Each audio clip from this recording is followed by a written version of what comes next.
Hi, this is Ketu, 21 years old girl. Still not watched the movie in theaters. ఇప్పటి వరకు ఎప్పుడు experience చేయలే. ఇదే ఫస్ట్ టైం అయితే ఎక్స్పీరియన్స్ చేస్తున్నా. నా ఎక్స్పీరియన్స్ ఎలా ఉందో చూద్దారండి.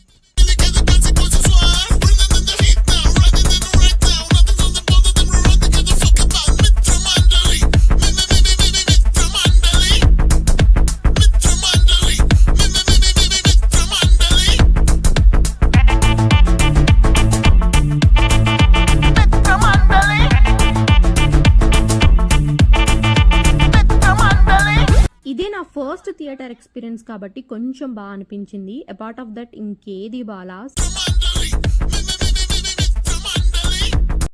Comparatively second half was good. నాకు ఎందుకో డైరెక్టర్ ఒక లాస్ట్ 10 to 20 minutes బాగా పంపించారనిపించింది. అండ్ క్యారెక్టర్ వైజ్కి వస్తే ఒక ఇంపార్టెంట్ క్యారెక్టర్ ఉంటుంది సత్య గారిది, అదైతే బాగుంది. అండ్ ఒక్కసారి అయితే చూడొచ్చు. Let's give it